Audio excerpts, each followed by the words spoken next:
सुदर्शन बाल निकेतन senior secondary school Surpura के YouTube channel पर आप सभी का हार्दिक स्वागत और अभिनंदन। दोस्तों, आज हम जानेंगे सिंपल प्रेजेंट टेंस के बारे में। जी हाँ, और ऐसी ट्रिक आपको बताई जाएगी जो कि दिमाग में ये टेंस बिल्कुल पूरी तरह छाप देगी। प्रेजेंट सिंपल को हम प्रेजेंट इंडेफिनिट भी कहते हैं। यहाँ पर एक इंडेफिनिट वर्ड है जिसका मतलब होता है अनिश्चित। अनिश्चित मतलब कोई काम कब से हो रहा है और कब तक होता रहेगा, इस बात का हमें पता नहीं होता। जी हाँ, तो अनिश्चित यानी इंडेफिनिट। जैसे कि हम आपको यहाँ पर एक एग्जाम्पल के थ्रू समझाना चाहते हैं। चिंटू आम खाता है। अब चिंटू ने आम कब से खाना शुरू किया, कब तक खाता रहेगा, इस सेंटेंस से हमें पता नहीं लग रहा। इसका मतलब अनिश्चित है और ये जो सेंटेंस है वो सिंपल प्रेजेंट का है। अब देखिए, हमारे सामने एक स्ट्रक्चर दिया हुआ है जिसमें हमें सब्जेक्ट यानी कर्ता प्लस V1 यानी वर्ब की first form plus V1 plus S या ES, इसका मतलब वर्ब की फर्स्ट फॉर्म के साथ S या ES प्लस अदर वर्ड यानी अन्य जो शब्द हैं, इस स्ट्रक्चर को हम काम लेकर के और सिंपल प्रेजेंट टेंस के सेंटेंस बनाएंगे। अब यहाँ पर दो सेंटेंस आपके सामने दिए हुए हैं। You like chocolate, she likes chocolate. अब यू जो है वो सेकंड पर्सन है और प्लूरल मानते हैं इसको, इसलिए इसके साथ वर्ब की फर्स्ट फॉर्म लाइक वैसी की वैसी आ गई। लेकिन सी जो है वो थर्ड पर्सन सिंगुलर है, इसलिए लाइक में हमने क्या कर दिया, एस लगा दिया। तो वर्ब की फर्स्ट फॉर्म में एस या ईएस का प्रयोग कब होता है, जब ही, सी, इट और एनी नेम कोई भी नाम हो, किसी का भी एक होना चाहिए, थर्ड पर्सन सिंगुलर हो, तो हम वर्ब की फर्स्ट फॉर्म में एस या ईएस लगाते हैं। और यदि सब्जेक्ट आई, वी, यू, दे और प्लूरल हो तो हम वर्ब की फर्स्ट फॉर्म का सीधा ही प्रयोग कर देते हैं और हमारा सेंटेंस बन जाता है। अब देखिए, हमारे सामने एक और एग्जाम्पल आ गया है। He plays volleyball everyday. तो ही जो है वो थर्ड पर्सन सिंगुलर है, ही का मतलब वह होता है और इसलिए हमने प्ले में एस लगा दिया क्योंकि रूल हमें ये कहता है। तो इस प्रकार से इसका हिंदी अर्थ बना, वह प्रतिदिन वॉलीबॉल खेलता है। इसी प्रकार देखिए, यहाँ पर वी प्ले वॉलीबॉल एवरीडे, तो वी जो है वो क्या है, वो फर्स्ट पर्सन प्लूरल है। तो प्लूरल होने की वजह से क्या करेंगे, हम प्ले का प्ले ही रखेंगे। तो आप ध्यान से देखिए, जैसा कि रूल में आपको बताया था कि ही, सी, इट या एनी नेम कोई भी हो तो हम क्या करेंगे, वर्ब की फर्स्ट फॉर्म में एस या ईएस लगा देंगे, नहीं तो वर्ब की फर्स्ट फॉर्म को वैसा का वैसा रख देंगे। अब चलते हैं आगे।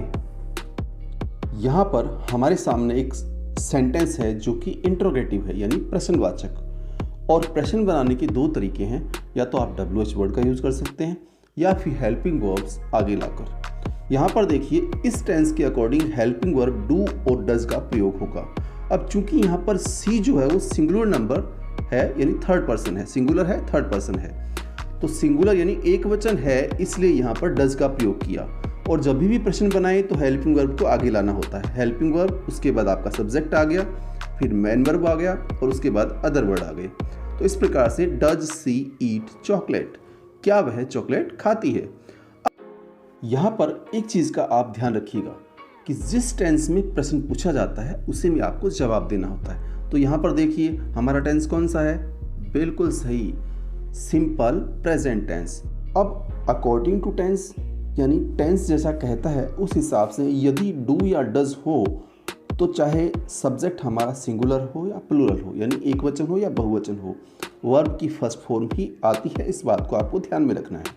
लेकिन अब देखिए, यहाँ पर प्रश्न पूछा गया है, डज सी ईट चॉकलेट, क्या वह चॉकलेट खाती है। तो यहाँ पर देखिए यस, अगर हाँ में जवाब देना है तो यस सी ईट्स। अब देखिए, यहाँ पर ईट में एस लगा दिया क्योंकि अब जो सेंटेंस बना है वो तो असर्टिव सेंटेंस है ना। यदि आपको शॉर्ट में बोलना है तो आप बोलेंगे यस सी ईट्स, यानी हाँ वह चॉकलेट खाती है। और आप चाहें तो ऐसे भी बोल सकते हैं यस शी ईट्स चॉकलेट, ये पूरा सेंटेंस हो जाएगा। और यदि नहीं में जवाब देना है तो नो शी डजंट, यानी वह नहीं खाती। इसको आप ऐसे भी बोल सकते हैं शी डजंट ईट, या फिर पूरा बोलना चाहें तो no she does not eat chocolate. तो इस प्रकार से हम सेंटेंस का जवाब दे सकते हैं। इसी प्रकार एक और सेंटेंस यहाँ पर लेते हैं, interrogative. Do you eat chocolate, यानी क्या तुम चॉकलेट खाते हो। बात वहीं पर है, लेकिन अब देखिए यहाँ पर डू लगाया गया है। इसका कारण यू जो है वो सेकंड पर्सन प्लूरल है। अब यहाँ पर देखिए, अगर हमें जवाब देना हो शॉर्ट में तो यस आई ईट, बात वही है। चाहे तो आप ऐसे बोल सकते हैं यस आई ईट चॉकलेट, और अगर नहीं में जवाब देना है तो नो आई डोंट, या फिर नो आई डोंट ईट, या फिर पूरा जवाब देना चाहें तो no I don't eat chocolate. अब एक बात और यहाँ पर रह जाती है कि कहाँ पर हम वर्ब की फर्स्ट फॉर्म में एस लगाएं या ईएस लगाएं या आईएस लगाएं।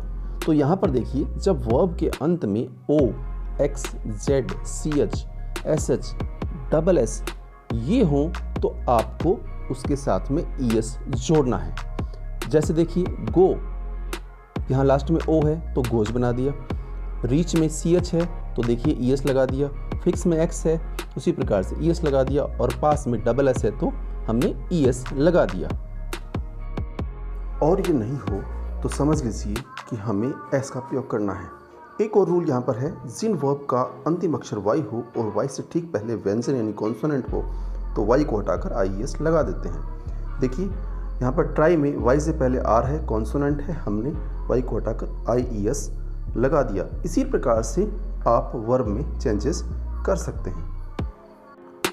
तो दोस्तों, हमने आज पढ़ा सिंपल प्रेजेंट टेंस। इसके विशेष रूल लेकर हम फिर से हाजिर होंगे, जिसमें हम आपको कुछ स्पेशल चीज़ें, कुछ स्पेशल बातें बताएंगे। बने रहिएगा हमारे साथ। और हाँ, यदि आपको वीडियो पसंद आया हो तो लाइक, कमेंट और शेयर अवश्य करें। कमेंट आपके सुझावों के लिए बहुत ज़रूरी है। और यदि आप हमारे चैनल पर नए हैं तो चैनल को सब्सक्राइब अवश्य कर लीजिएगा। देखिए, होता कुछ नहीं है, सब्सक्राइब करने से हमारा चैनल ग्रो करेगा और हम नए नए वीडियो आपके समक्ष लेकर आएंगे।